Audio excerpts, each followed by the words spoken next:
Stop explaining. Stop defending. Stop trying to be understood by people who profit from your confusion. This audiobook will teach you how to silence toxic people without guilt, without anger, and without long explanations. Not by fighting, not by proving, but by withdrawing your emotional access. Toxic people don't fear confrontation. They fear your calm indifference. If you are tired of being drained, misunderstood, manipulated, or pulled into pointless reactions, stay with me, because once you learn this, your silence will speak louder than any argument you've ever lost. Chapter 1. Stop explaining yourself to people who don't listen. Let's start with the habit that keeps you trapped: explaining. You explain your tone, you explain your intentions, you explain your past, you explain your pain. And every time you do, you feel more exhausted, more misunderstood, and more powerless. Here is the truth most people don't want to accept. Toxic people do not listen to understand. They listen to respond. They listen to twist. They listen to win. So when you explain yourself to the wrong person, you are not building clarity. You are handing them material. Explanation is not neutral. Explanation is exposure. And the more you explain, the more leverage they gain. Let this sink in. If someone repeatedly misunderstands you, interrupts you, minimizes you, or weaponizes your words, the problem is not your communication skill. The problem is their intention. You are not unclear. They are unwilling. Yet most people respond to disrespect by explaining more. They slow down, they soften, they justify, and that is exactly what keeps the cycle alive. Because explanation invites negotiation. Explanation invites argument. Explanation invites manipulation. Silence ends it. Now let's talk about why explaining feels so necessary. You explain because you want to be seen as reasonable. You explain because you fear being misjudged. You explain because you were taught that being understood equals being safe. But safety does not come from being understood by the wrong people. Safety comes from withholding access. Toxic people thrive on access. Access to your emotions, access to your thoughts, access to your reasoning process. They don't need the full story. They need fragments they can distort. Think about the last time you explained yourself to someone toxic. Did they calm down? Did they say, "Oh, now I understand"? Or did they pick one sentence and attack it? That is the pattern. You say, "I didn't mean it that way." They say, "So you admit you said it." You say, "I was just trying to explain." They say, "Why are you so defensive?" You say, "I'm setting a boundary." They say, "Wow, you've really changed." Explanation never closes the door. It opens 10 more. This is why emotionally disciplined people speak less, not more. They don't rush to correct every misunderstanding. They don't panic when someone projects a false story onto them. They don't chase validation from people committed to misreading them. They understand a hard rule. Someone who wants to understand you will ask questions. Someone who wants to control you will accuse. And accusations do not deserve explanations. They deserve distance. Now let's get practical. What does stop explaining actually look like in real life? It does not mean becoming rude. It does not mean becoming cold. It means becoming brief, neutral, and done. Instead of long explanations, you use short statements. Instead of emotional paragraphs, you use calm periods. Instead of defending yourself, you disengage. For example, not, "Let me explain what I meant because you're misunderstanding me and that's not what I was trying to say," but "That's not how I see it," and stop. Not, "I didn't reply because I was overwhelmed and busy and needed space and I hope you understand," but "I wasn't available," and stop. Not, I'm not angry, I just felt hurt when you said that because it reminded me of, but I didn't like that, and stop. Notice what's happening. No emotional leakage, no justification, no opening for debate. This feels uncomfortable at first because you are used to overgiving clarity. But clarity is not owed to everyone. Clarity is earned through respect. Here is another hard truth. People who respect you don't require excessive explanation. People who disrespect you demand it. Why? Because they want you on the defensive. They want you proving. They want you explaining instead of standing. Explaining puts you below. Silence puts you beside or above. Now let's address the fear. But what if they misunderstand me? Let them. Misunderstanding is not fatal. Chronic self-betrayal is. You don't need to correct every false narrative. You don't need to rescue your image in every conversation. People who matter will notice your consistency over time. People who don't will never be convinced anyway. And here is the key shift. You are not managing their perception anymore. You are managing your peace. That changes everything. Silence is not passive, it is selective engagement. It is choosing when to speak and when not to feed chaos. Think of silence as a closed door, not an empty room. When you stop explaining, toxic people feel it immediately. They feel the loss of control. They feel the lack of reaction. They feel the absence of emotional supply. And they will try to pull you back in. They may provoke, they may guilt trip, they may escalate. This is not failure. This is confirmation. It means your silence is working. Remember this phrase and repeat it often. Explanation invites negotiation. Silence ends it. Say it again. Explanation invites negotiation. Silence ends it. This chapter is not about becoming invisible. It's about becoming unavailable to nonsense. When you stop explaining yourself to people who don't listen, you reclaim time, you reclaim energy, you reclaim authority. And once you reclaim authority, the entire dynamic shifts, because toxic people can only dominate conversations where you keep stepping onto the defense stand. Step down. In the next chapter, we will confront the emotion that makes you explain even when you know better. The emotion that keeps you accessible when you should be distant. That emotion is guilt. And until you break its hold, silence will feel wrong, even when it's saving you. Chapter 2. Guilt is the last chain keeping you accessible. Guilt is not an accident. It is installed. Installed early. Installed quietly.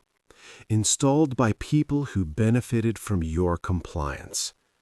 If you struggle to stay silent with toxic people, it's not because you don't understand the strategy, it's because guilt pulls you back. Guilt whispers, "You're being mean." Guilt says, "You should explain."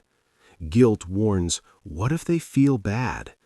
And every time you listen to that voice, you reopen the door you were trying to close. Here is the truth you need to hear clearly. Toxic people do not feel guilty for hurting you.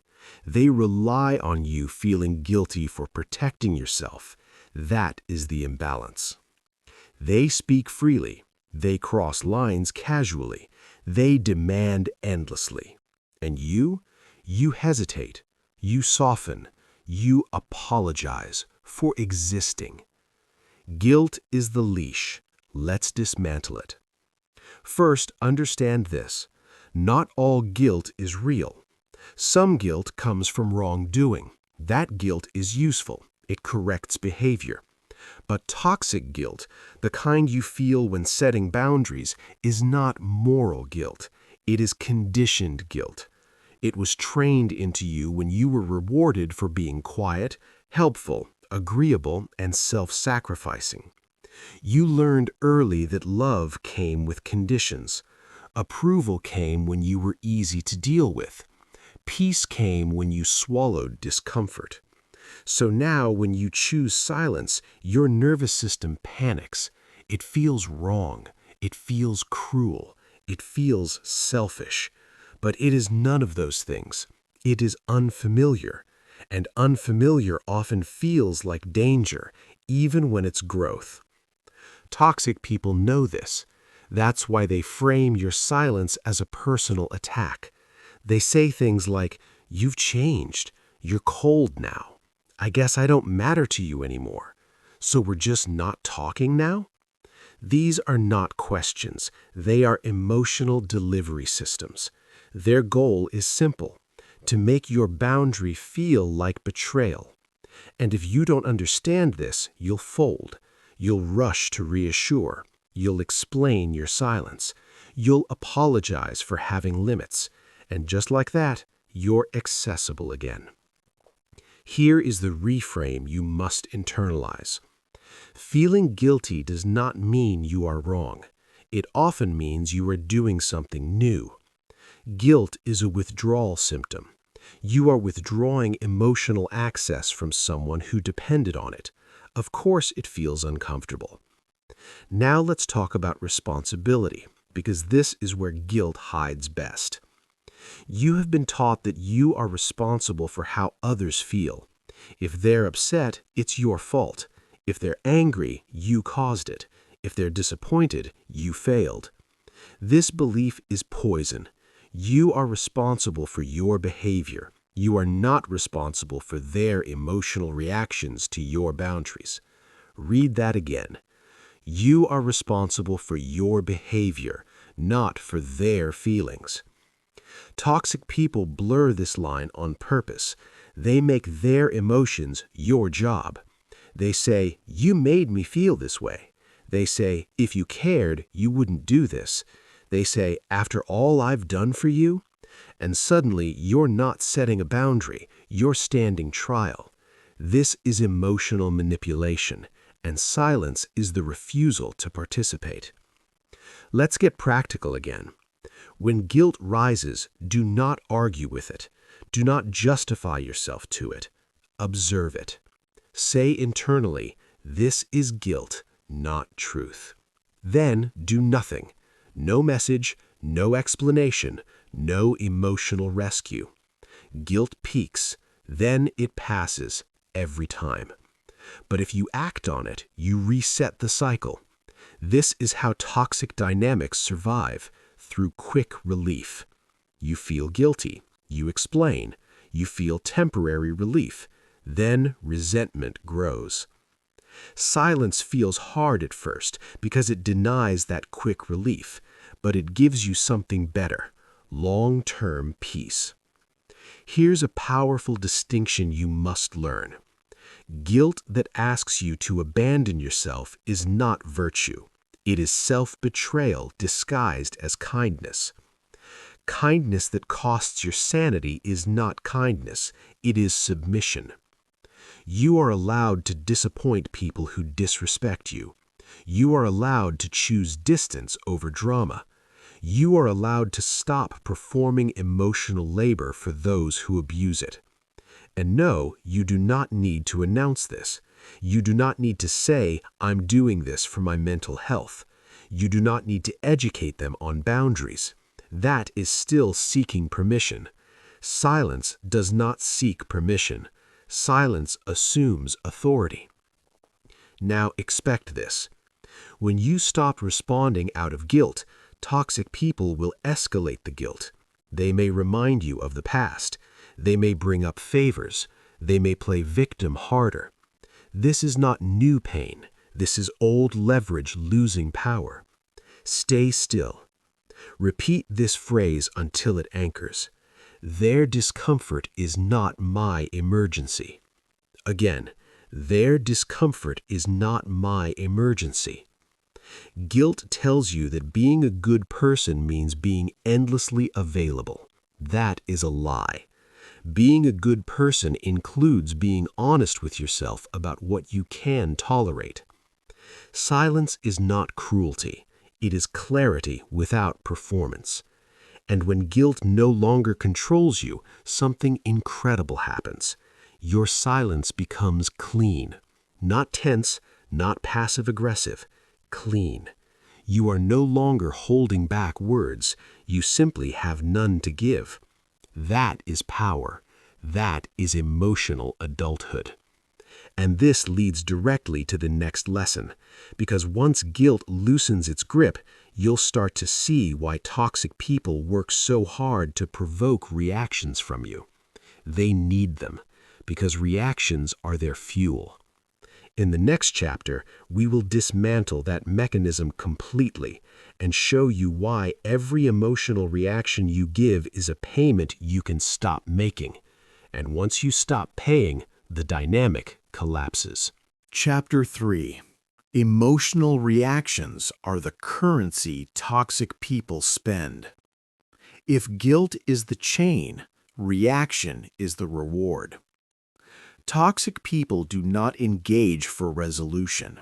They engage for stimulation. They engage for control. And the fastest way they get it is through your emotional reactions. Anger, defensiveness, tears, long explanations. These are not mistakes, they are payments. Here is the truth most people miss. Toxic people are not disturbed by conflict. They are energized by it. What drains you feeds them. That is why staying calm feels so unnatural in toxic interactions. Because you are breaking an unspoken contract. You were supposed to react. You were supposed to raise your voice. You were supposed to cry. You were supposed to defend yourself. Your reaction confirms their importance. It tells them they can still move you, and movement equals power. Let's slow this down and make it clear. When you react emotionally, 3 things happen. First, you lose leverage. Emotion puts you in response mode, not command mode. Second, the conversation shifts away from the issue and onto your reaction. Suddenly, it's not about what they did, it's about how you responded. Third, the behavior repeats because it worked. Toxic people are excellent behavioral economists. They repeat what gets results. If raising their voice gets you to explain, they'll raise it again. If guilt tripping gets you to respond, they'll guilt trip harder. If provoking gets you angry, they'll provoke more. This is not emotional, it is mechanical. What you react to, you reward. Say it again. What you react to, you reward. Now think about how often you've tried to finally make them understand while emotionally charged. How often has that worked? Almost never. Because emotion clouds clarity, and toxic people exploit that fog. They wait for you to lose composure. Then they redirect. Then they win. Not the argument, the control. This is why silence is so threatening to them. Silence removes the currency. No reaction, no fuel, no game. Now let's talk about the myth of expressing yourself. You've been told that healthy communication means expressing emotions openly.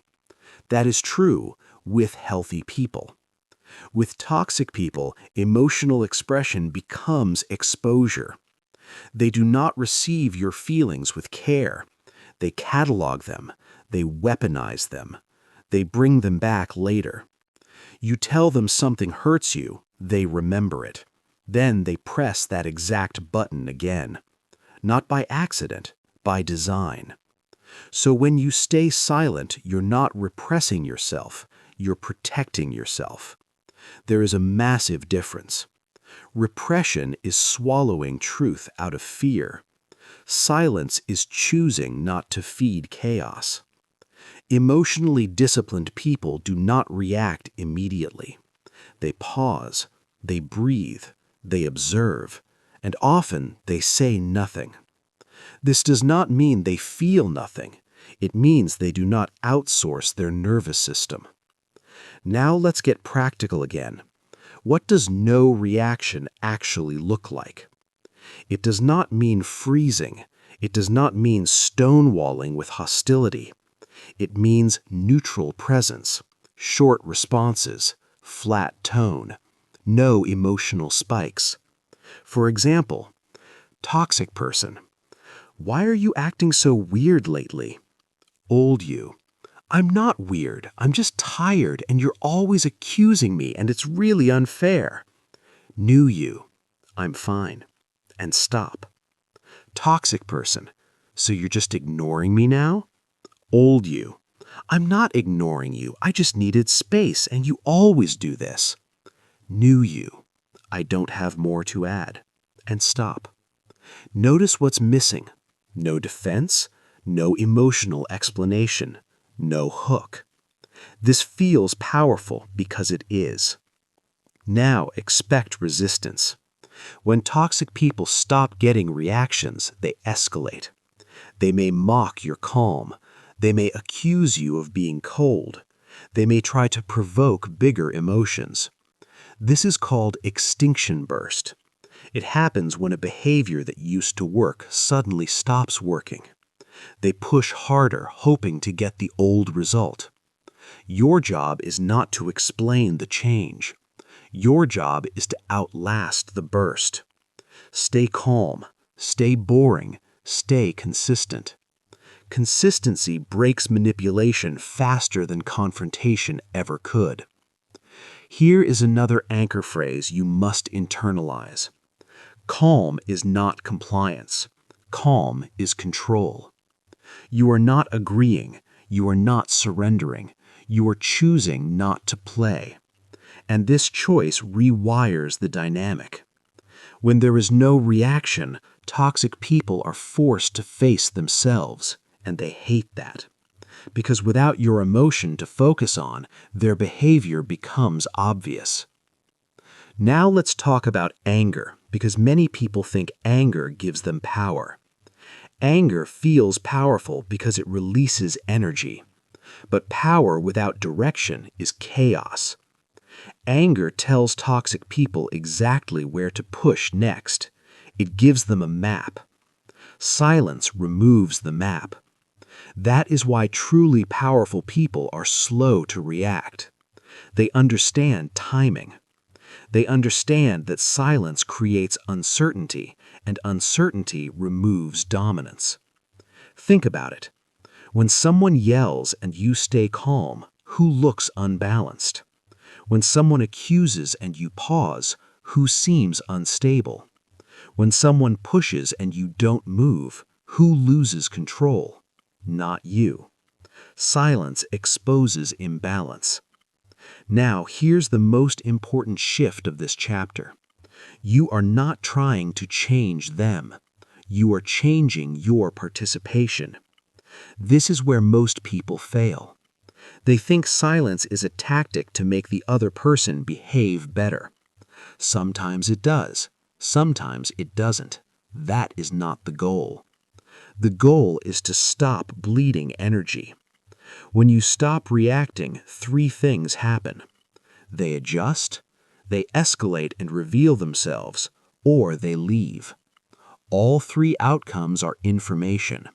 All three outcomes are progress. Reaction keeps you stuck in the middle where nothing changes. Silence forces resolution. And once you understand this, you stop fearing silence. You stop fearing pauses.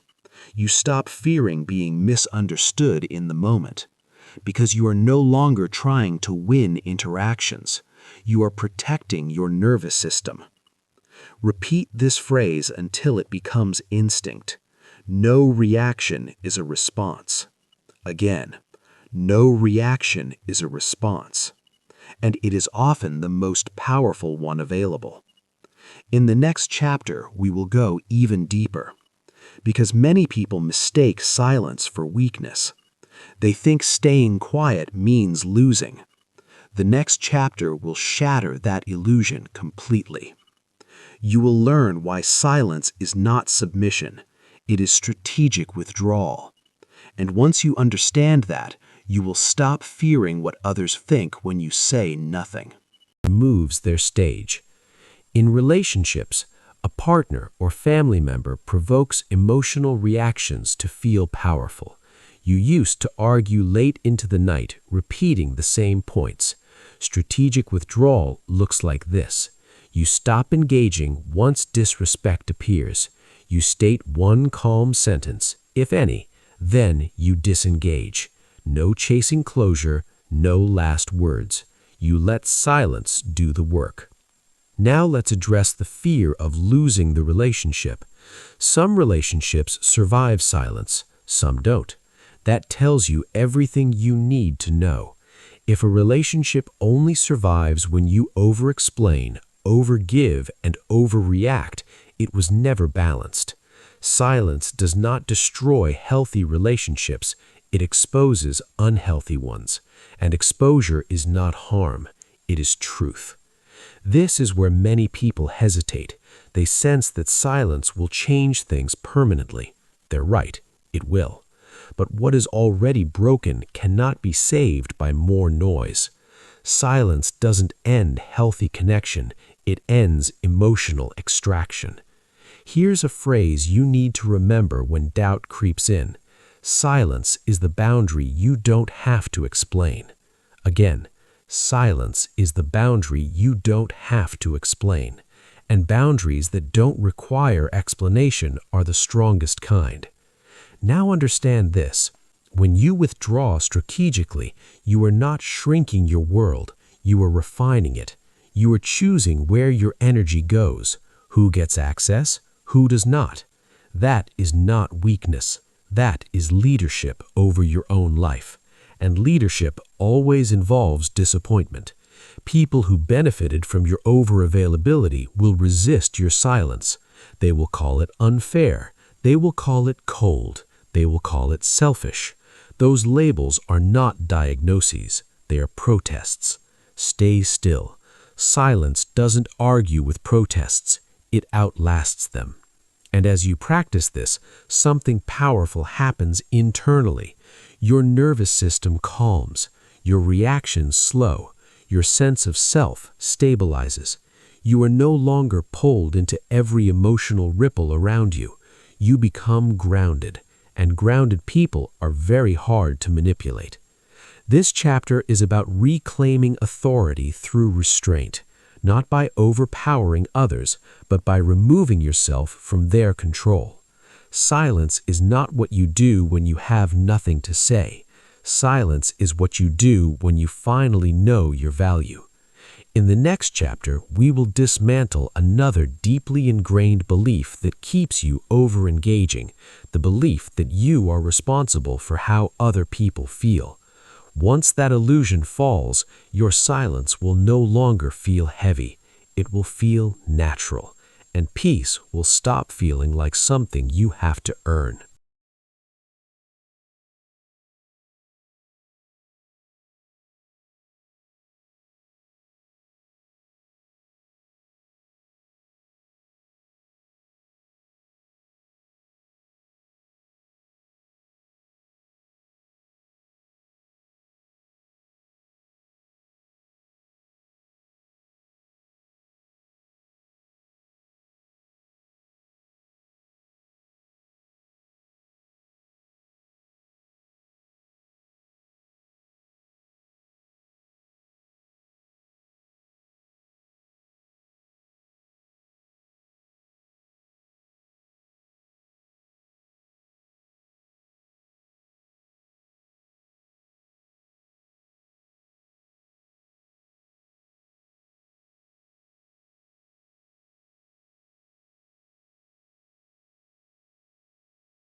Chapter 5. You are not responsible for other people's emotions. This chapter will unsettle you because it removes a belief you have carried for a long time, a belief that kept you polite, available, overextended. That belief is this: you are responsible for how other people feel. You are not. Read that again. You are not responsible for other people's emotions. You are responsible for your actions, your tone, your choices. But you are not responsible for managing someone else's emotional state, especially when that state is triggered by your boundaries. Toxic people survive by confusing this distinction. They collapse responsibility and emotion into one sentence. You hurt me. You made me feel this way. If you cared, you wouldn't do this. Those statements sound emotional, but they are commands. They are instructions telling you to abandon yourself to regulate them. And if you accept that role, silence will always feel wrong, because silence removes your emotional labor. Now let's get very clear. Empathy does not mean absorption. Understanding does not mean compliance. Caring does not mean sacrificing your nervous system. Healthy people manage their emotions internally. Toxic people outsource that job. They expect you to soften their discomfort, soothe their insecurity, stabilize their mood. And the moment you stop doing that, they accuse you of being cold. That accusation is proof you were carrying something that was never yours. Here's the hard truth. If someone only feels okay when you are uncomfortable, the relationship is already broken, and silence exposes that imbalance. Now let's address the most common internal objection. But I don't want to hurt them. That sounds noble, but look closer. Who is consistently being hurt right now? You, your sleep, your peace, your emotional stability. Avoiding someone else's discomfort has cost you your own well-being. That is not kindness. That is self-neglect. And self-neglect does not make you a good person. It makes you an exhausted one. Toxic people know exactly how to trigger this reflex. They dramatize their emotions. They amplify their pain. They frame your boundaries as abandonment. Why? Because big emotions pressure you to respond. Pressure makes you explain. Explain makes you accessible. Silence interrupts that loop. But only if you stop believing their emotions are your responsibility. Let's reframe responsibility properly. You are responsible for being respectful. You are responsible for being honest. You are responsible for being consistent. You are not responsible for how someone feels about your honesty, respect, or consistency. That reaction belongs to them. This distinction is the foundation of emotional adulthood. Children expect others to regulate them. Adults learn to self-regulate. Toxic people remain emotionally childish, not because they are incapable, but because it works. As long as you rush in to stabilize them, they never have to grow. Silence forces maturity. Now let's get practical again. What does this look like in real interactions? Someone says, "You're hurting me by not responding." Old you thinks, "I need to explain so they don't feel bad." New you understands, their discomfort does not override my boundary. So you say nothing, or you say one calm sentence, "I'm taking space," and stop. No justification, no reassurance, no emotional cushioning. That feels brutal at first, because you are used to cushioning impact. But cushioning prevents consequences, and without consequences, behavior does not change. Here is a phrase you must internalize deeply. Discomfort is not damage. Someone feeling uncomfortable does not mean you harmed them. Growth is uncomfortable. Boundaries are uncomfortable. Change is uncomfortable. Discomfort is part of emotional reality, not a crisis to be avoided. Toxic people call discomfort harm to regain control. Do not accept that definition. Now let's address another fear. But what if they spiral? That is not your job. You are not a therapist, you are not a regulator, you are not an emotional support system for someone who disrespects you. You can care from a distance. You can wish them well without engaging.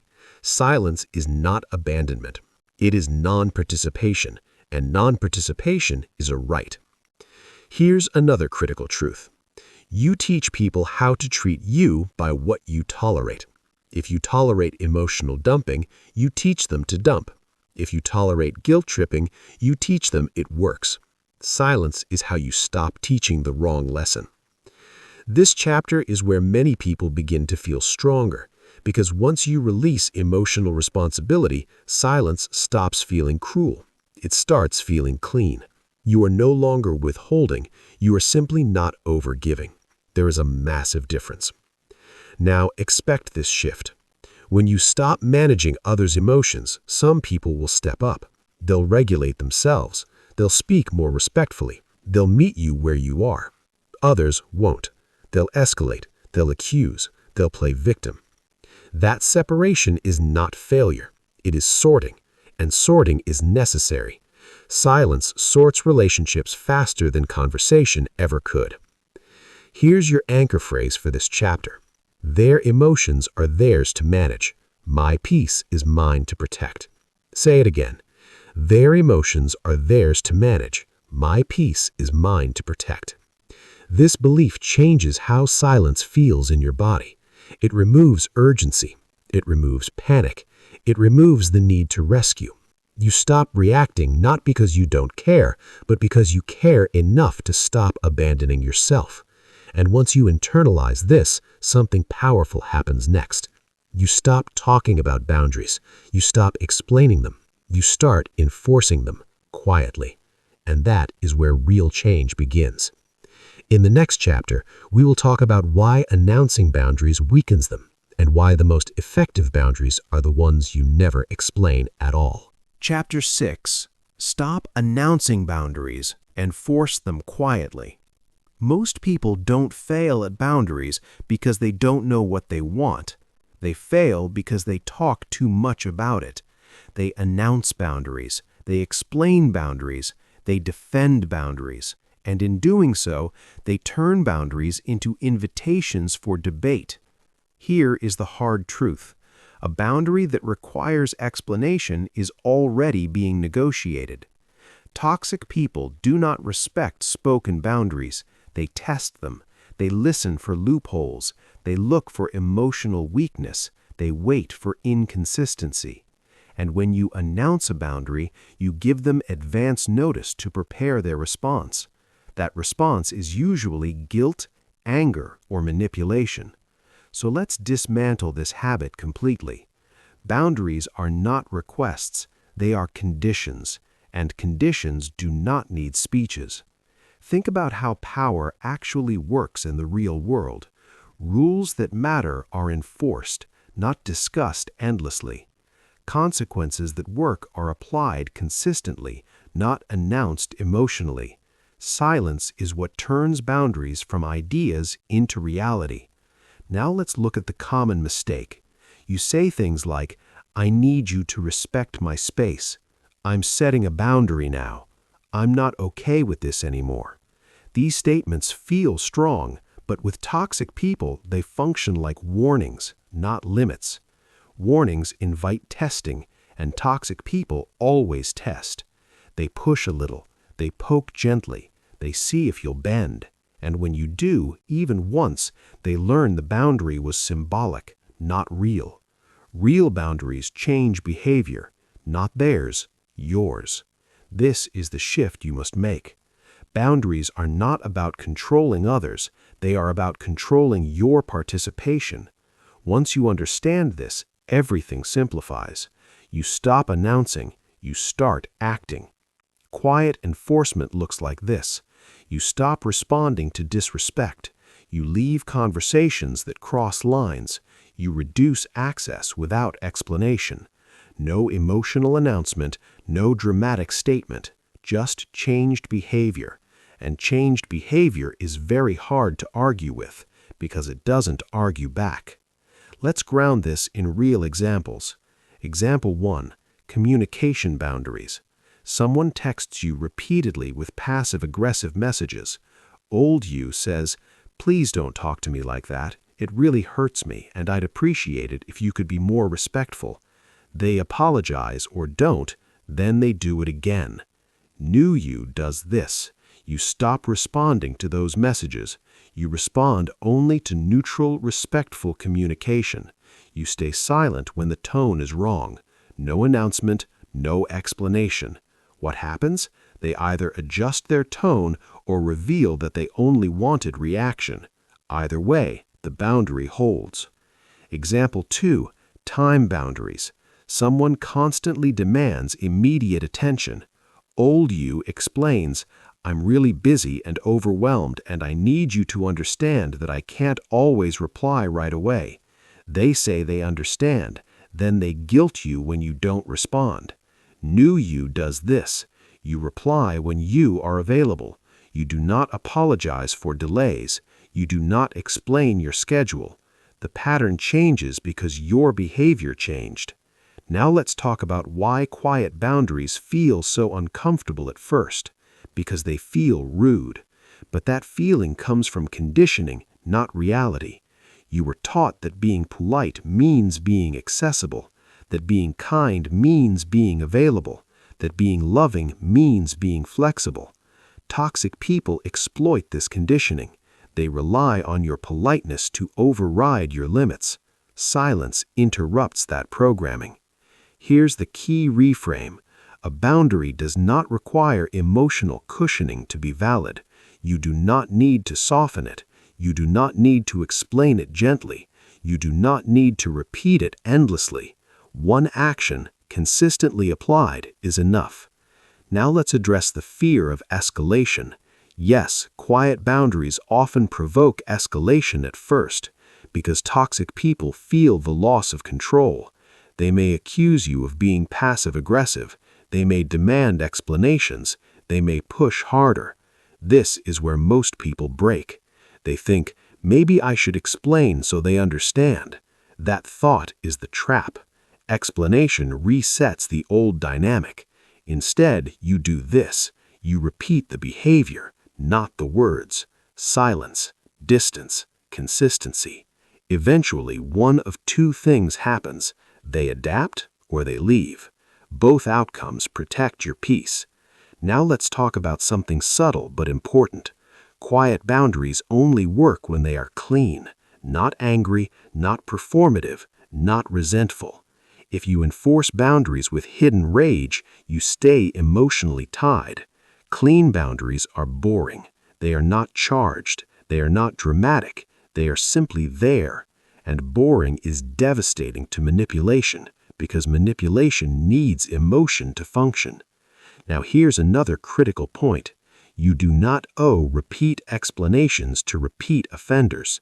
If someone crosses the same line again and again, they understood the boundary. They just didn't respect it. More explanation will not create respect. Consequences will. Silence is a consequence. Distance is a consequence. Reduced access is a consequence. And consequences teach faster than words ever could. Now let's talk about announcing boundaries publicly, especially on social media or in group settings. This is another common mistake. People post about boundaries. They talk about self-respect. They explain their growth. That can feel empowering, but with toxic people, it becomes information. They learn your language. They learn your values. They learn how to frame themselves as victims.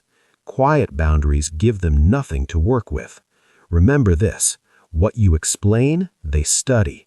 What you enforce, they accept or lose access to. Now let's bring this chapter back to silence. Silence is the ultimate boundary enforcement tool because it requires no permission, no validation, no agreement. Silence says, "This is where my energy stops," and it says it without drama. That is why silence is so powerful. It bypasses arguments, it bypasses guilt, it bypasses manipulation, and it leaves reality in place.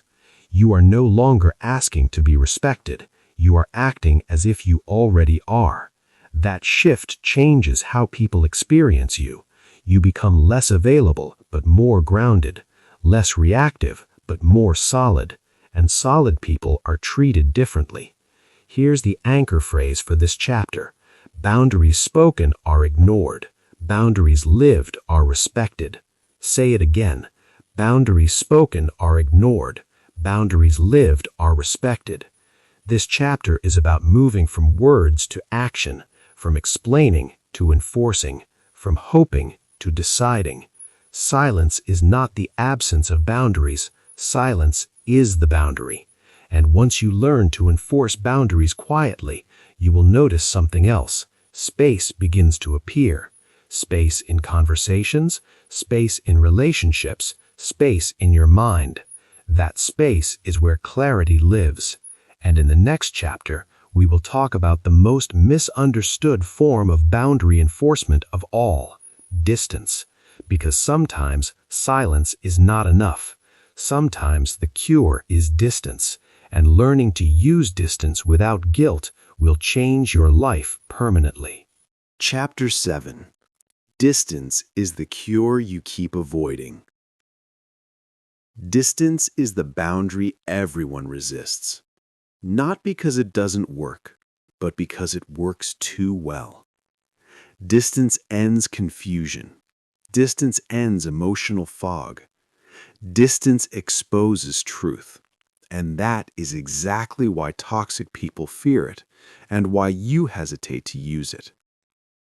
You've been taught that distance is cruel, that pulling away is abandonment, that staying close proves loyalty.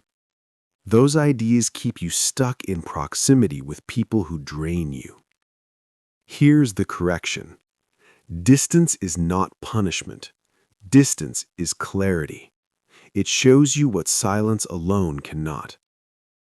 When you create distance, you stop participating in the daily emotional exchange. No micro-conflicts, no subtle digs, no constant tension.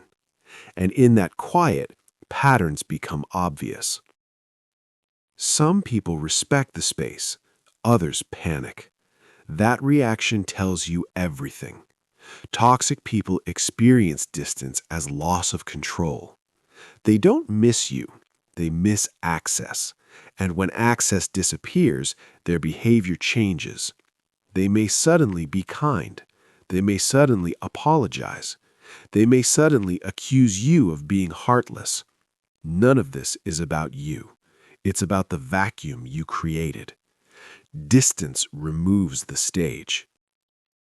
Now let's address the guilt around distance. But they're family. But we've known each other for years. But what if they need me? These thoughts are powerful. But notice what's missing. Where are your needs in this equation? Distance feels wrong because you've been trained to prioritize continuity over well-being. But longevity does not equal health. A long relationship can still be toxic. A familiar dynamic can still be damaging. Distance does not erase history. It protects your future. Now let's talk about different forms of distance, because not all distance is dramatic. Distance can be physical. Distance can be emotional. Distance can be conversational. Sometimes it means fewer visits. Sometimes it means shorter conversations. Sometimes it means less personal sharing. You don't have to announce it. You simply reduce exposure. Exposure is the real issue. The more exposure you have to toxicity, the more it seeps in. Distance is how you control exposure. Here's an important reframe. Distance is not an all-or-nothing decision. It is a dosage adjustment. You are deciding how much access someone has, nothing more. And dosage matters. Too much exposure to toxicity damages your nervous system. Distance is medicine. Now let's look at how toxic people respond to distance. They may say, "You've changed. You're avoiding me. Why are you so distant?" These statements are designed to pull you back. Do not explain. Explanation invites negotiation. You already know that. Distance does not require justification. If you respond at all, keep it simple. I've been focusing on my life. And stop. No defense, no reassurance, no apology. Distance does not need emotional packaging. Now let's address the fear of being alone. Many people stay in toxic proximity because they fear isolation. But here's the truth. Being alone is safer than being constantly destabilized. Distance creates space, and in that space, something unexpected happens. You begin to hear yourself again. Your thoughts get clearer. Your emotions settle. Your body relaxes. You realize how much noise you were carrying, and that awareness is irreversible. Once you feel the peace distance brings, returning to constant chaos becomes intolerable. This is why distance changes you. It recalibrates your baseline. Now let's talk about distance as a diagnostic tool. Distance reveals intentions faster than confrontation. Say that again. Distance reveals intentions faster than confrontation. When you stop being available, you see who respects your autonomy. You see who adjusts. You see who attacks. People who value you will respect space. People who use you will resent it. This clarity saves you years of confusion. Now here's a crucial point. Distance is not about cutting people off impulsively. It's about giving yourself room to observe. You don't need to burn bridges. You don't need dramatic exits. You need space to breathe and evaluate. Silence plus distance equals insight. Without distance, silence can still feel tense. With distance, silence becomes peaceful. Now let's address the fear of finality. What if distance ends the relationship? If a relationship cannot survive healthy distance, it was never secure. Healthy bonds can stretch. Unhealthy ones snap. Distance tests resilience, and you deserve relationships that can survive you having boundaries. Now let's talk about distance when distance is necessary, not optional. When there is repeated disrespect, when there is manipulation, when there is emotional harm. Silence alone may slow the damage, but distance stops it. This is not overreacting. This is self-preservation. Here's an anchor phrase for this chapter. Distance is not rejection. It is self-respect in motion. Say it again. Distance is not rejection. It is self-respect in motion. And once you accept that, you stop apologizing for space. You stop explaining absence. You stop shrinking your life to keep others comfortable. Distance gives you perspective. Perspective gives you power. And power makes silence effortless. Because you are no longer close enough to be constantly provoked. Now let's prepare you for what comes next. Distance will expose misunderstandings, real and imagined. People will create stories about why you pulled away. They will misinterpret your silence. They will fill the gap with narratives. Your instinct will be to correct them, to clarify, to explain. That instinct is the next trap. In the next chapter, we will teach you how to let people misunderstand you, without anxiety, without correction, and without losing your sense of self. Because freedom begins when you no longer manage other people's stories about you. Chapter 8. Let them misunderstand you.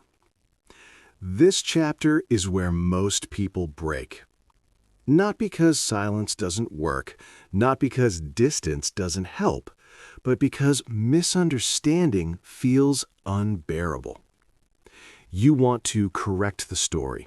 You want to clarify your intention. You want to explain what really happened.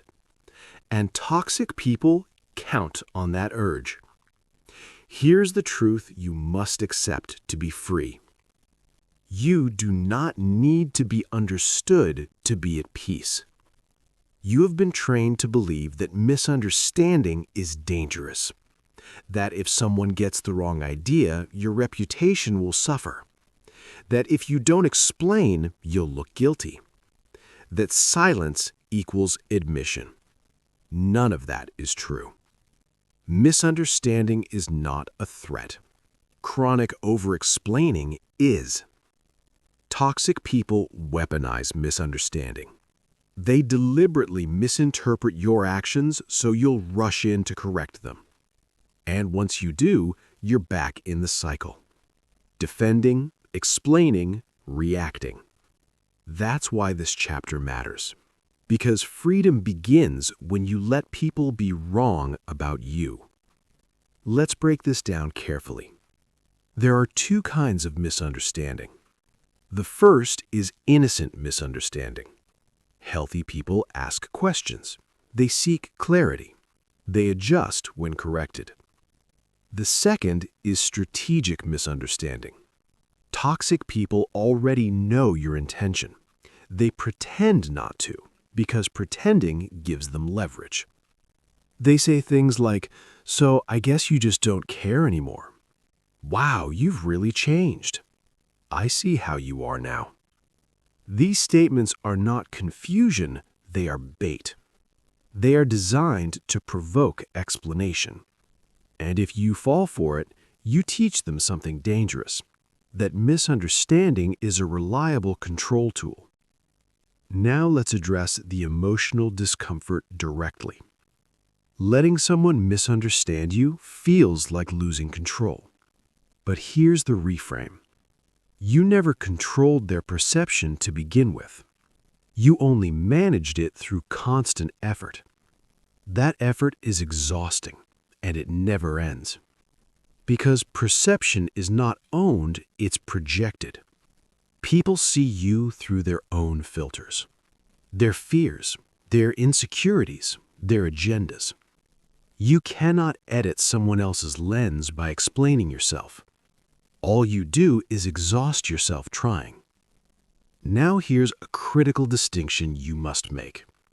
You are responsible for being consistent. You are not responsible for being correctly interpreted. Consistency builds truth over time. Explanation only creates momentary relief. And relief keeps you hooked. Silence feels uncomfortable because it delays relief. But discomfort is temporary. Peace is permanent. Now let's talk about reputation. Many people keep explaining because they're afraid of how they'll look. They think silence damages their image. But look at reality. People who explain constantly look defensive. People who stay calm look confident. Silence suggests stability. It says, "I don't need to convince you." That is powerful. And power reshapes perception far more than words ever could. Here's an important truth. People who want to understand you will observe you. People who want to control you will provoke you. Silence gives observers time to see your consistency. It deprives provocateurs of reaction. Now let's get practical again. What does letting people misunderstand you actually look like? It looks like not responding to indirect accusations. It looks like not correcting exaggerated stories. It looks like not chasing closure conversations. For example, someone says, "I guess you're too good for us now?" Old you responds, "That's not true at all. You know that's not what I meant. I've just been busy." Your new you says nothing, or says one neutral line. That's your interpretation, and stops. No emotion, no explanation. That sentence is not defensive, it's final. Another example. Someone tells others you're cold or distant. Old you rushes to clarify, to prove warmth, to explain growth. Your new you stays consistent. You show up calmly when you choose to. You disengage when necessary. Over time, the truth becomes obvious. Consistency outlasts rumors. Now let's address the fear of being misjudged unfairly. Yes, some people will believe false stories. Let them. Those people were never aligned with you anyway. Trying to control group perception is a losing game. Silence reveals who thinks independently and who follows noise. That information is valuable. Now let's talk about identity. Many people over-explain because they're attached to a certain image.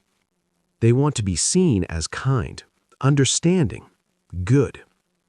But if your goodness requires constant explanation, it is fragile. True integrity does not need narration. It is visible in behavior. This is why emotionally strong people rarely explain themselves. They let time speak. They let patterns speak. They let silence do the filtering. Here's another anchor phrase to remember. Clarity is a gift. Stop giving it to thieves. Say it again. Clarity is a gift. Stop giving it to thieves. Not everyone deserves access to your internal world. Not everyone deserves your story.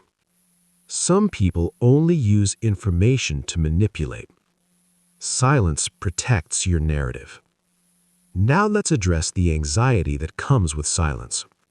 When you don't explain, your mind fills the gap. You imagine what they're saying. You imagine worst-case assumptions. This is where discipline matters. You must learn to sit with uncertainty.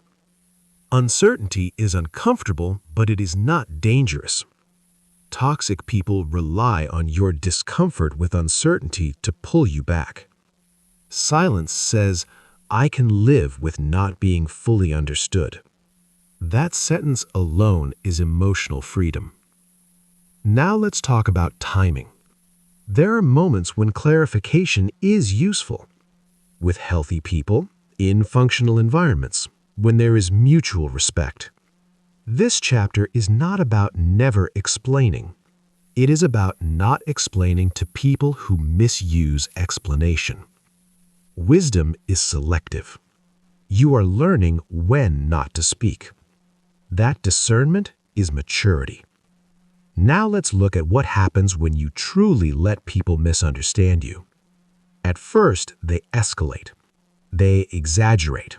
They accuse more loudly. Why? Because the old tactics stopped working. Then something shifts. They run out of material. Without your responses, their story has no updates. And eventually, the narrative collapses under its own weight.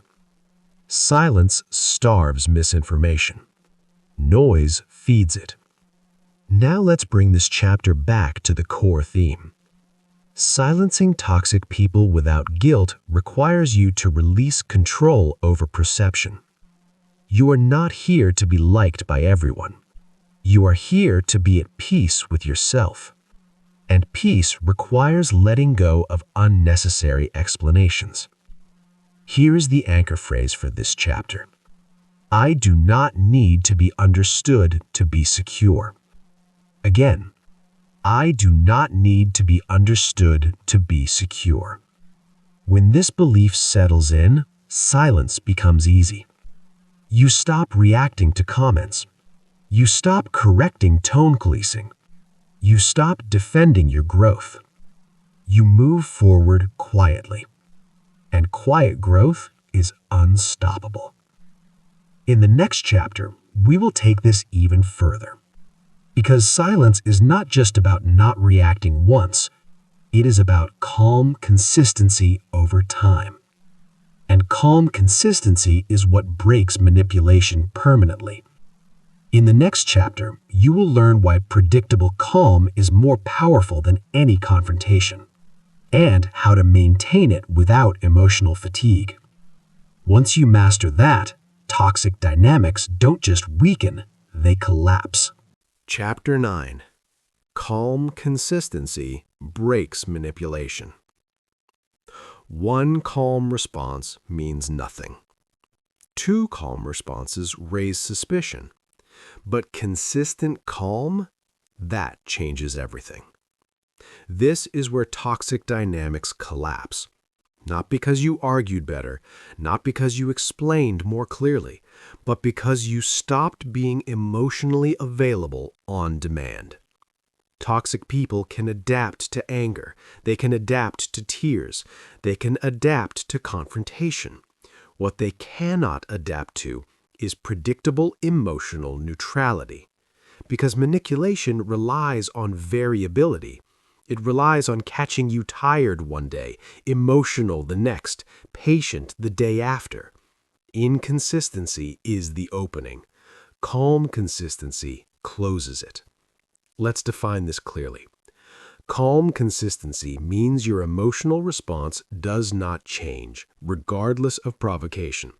Same tone, same pace, same boundaries, every time. This is devastating to manipulation. Why? Because manipulators test limits repeatedly. They escalate, they provoke, they guilt, they withdraw and return. They are searching for cracks. Consistency tells them there are none. Now here's the truth many people resist. Calm once is a tactic. Calm always is a position. A position cannot be argued with. A position does not need defending. It simply exists. Now let's talk about why people fail here. They stay calm for a while. They go silent for a few days. They enforce boundaries briefly. Then they explode. And that explosion resets everything. It teaches the toxic person something dangerous. If I push long enough, I'll get the reaction. This is why manipulation persists, not because you don't know better, but because emotional fatigue sets in. So we need to address stamina. Calm consistency is not about suppressing emotion. It is about regulating it privately. You feel anger. You feel frustration. You feel sadness. You just don't perform it for the person who feeds on it. You process emotions elsewhere, in journaling, in movement, in silence, with safe people, never with the manipulator. That separation is crucial. Now let's get practical again.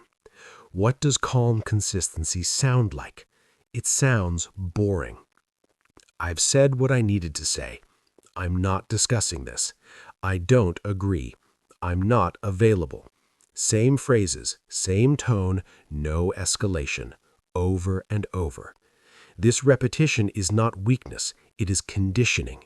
You are conditioning the dynamic. You are teaching the other person that no new behavior emerges from pressure, no reward, no variation. And without variation, manipulation collapses. Now let's talk about gaslighting. Gaslighting thrives on emotional reactions. It needs you to doubt yourself. Calm consistency disrupts that. When you respond the same way every time, your internal reality stabilizes. You stop second-guessing. You stop rehashing conversations. You stop wondering if you overreacted. Your responses become automatic, and automatic responses are very hard to destabilize. Now here's a critical anchor phrase. Same calm, same response every time. Say it again. Same calm, same response every time. This is not about being robotic. It's about being anchored. Now let's talk about escalation, because it will happen.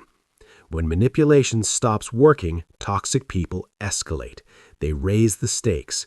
They may threaten distance. They may create drama. They may attempt emotional blackmail. This is where consistency matters most. Do not negotiate under pressure. Do not change your behavior to calm the storm. Storms pass.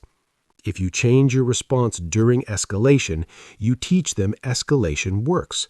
Instead, you stay boring. You repeat the same calm boundary and you wait. This waiting is uncomfortable, but it is decisive. Now here's the shift that happens when calm consistency holds. The manipulator experiences uncertainty. They don't know what will provoke you, because nothing does. This uncertainty removes their sense of control. Control is their oxygen. Without it, they suffocate. And one of three things happens. They adjust their behavior, they move on to someone else, or they expose themselves fully. All three outcomes are wins. Now let's talk about the internal reward. Calm consistency creates self-trust. You start trusting your responses. You stop replaying conversations. You stop rehearsing what you should have said, because what you said was enough. This frees mental energy. You become less reactive, not just with toxic people, but everywhere. Your nervous system learns safety, and when your nervous system feels safe, clarity emerges. Now let's address the fear of being too rigid. Calm consistency is not rigidity. Rigidity is inflexible emotion. Consistency is flexible internally, steady externally. You can feel deeply and still respond calmly. That is emotional strength. Now let's bring this chapter back to silence. Silence without consistency feels tense. Silence with consistency feels peaceful, because you know what comes next. Nothing. No argument, no explanation, no emotional labor. Just space.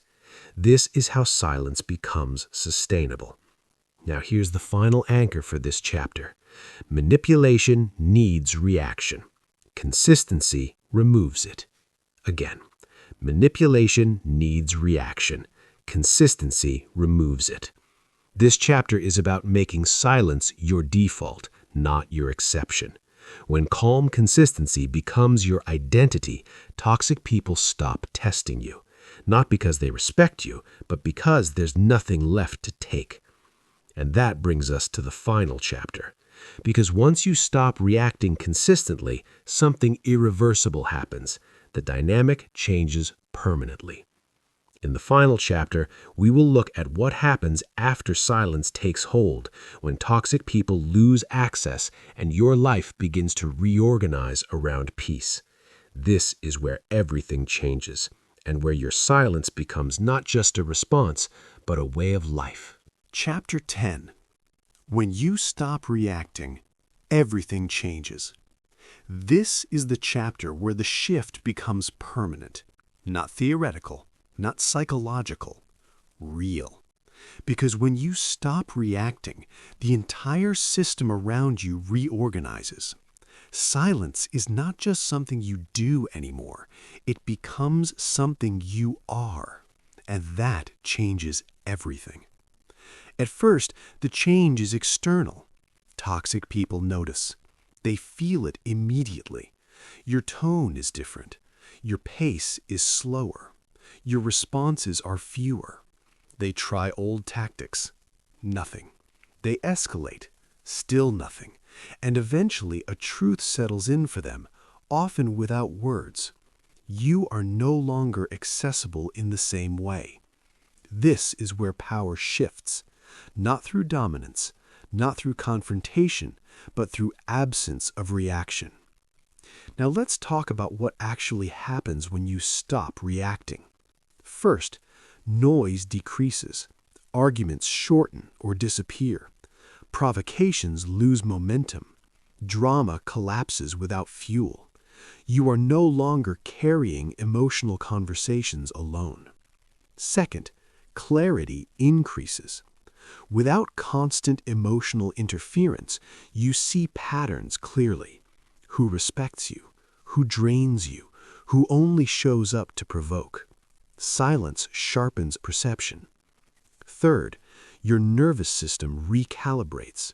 You sleep better. Your body relaxes. Your thoughts slow down. You realize how much tension you were holding just to survive interactions. Now let's address something important. When you stop reacting, some people will leave. This scares many people, but here is the truth. Anyone who only stays when they can control you was never aligned with you. Loss is not always loss.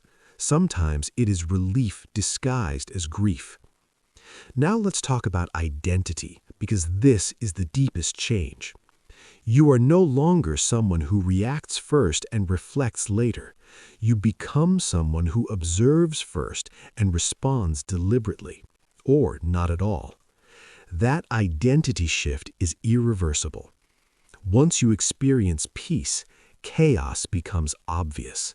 Once you experience calm, emotional bait becomes transparent. You cannot unsee it. And because you cannot unsee it, you cannot participate in the same way again. This is growth. Now let's talk about the final illusion that breaks. The illusion that you need to win interactions. When you stop reacting, you stop trying to win arguments. You realize something far more important. Winning peace is better than winning conversations. Arguments end. Peace compounds. Now let's look at what happens over time. Weeks pass. Your silence becomes expected. Your calm becomes predictable. Your boundaries become real. People adjust their behavior around you, or they disappear. Either way, your environment becomes quieter. And in that quiet, your life expands. You think more clearly. You choose more intentionally. You waste less energy. This is where transformation becomes visible. Now let's talk about the emotional residue. At first, silence feels heavy, then neutral, then freeing. Eventually, it feels natural. You no longer feel the urge to explain. You no longer feel the pull to defend. You no longer feel guilty for protecting yourself. Silence stops feeling like restraint. It starts feeling like alignment.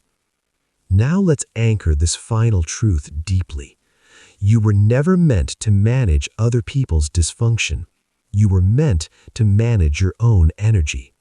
Silence is how you do that. Not aggressively, not dramatically, quietly. Now let's bring everything together. You learned to stop explaining to those who don't listen. You learned that guilt is not truth. You learned that reactions are currency. You learned that silence is strategic withdrawal. You learned that you are not responsible for others' emotions. You learned to enforce boundaries quietly. You learned to use distance without apology. You learned to let people misunderstand you. You learned that calm consistency breaks manipulation. And now you see the result. When you stop reacting, toxic people lose power. Not because they change, but because you do. This is the final anchor phrase of the entire audiobook. Your peace is not negotiable. Say it slowly.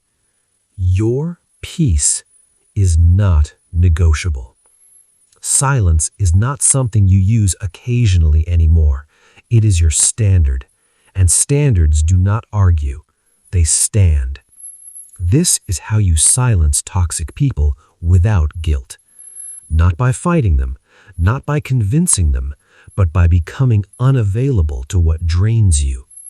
Your challenge now is simple and non-negotiable. For the next 7 days, speak less, explain nothing unnecessary, react slowly or not at all. Observe what changes.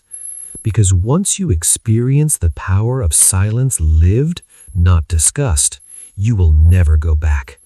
And you won't need to explain why. Your life will speak for you. This is where we end.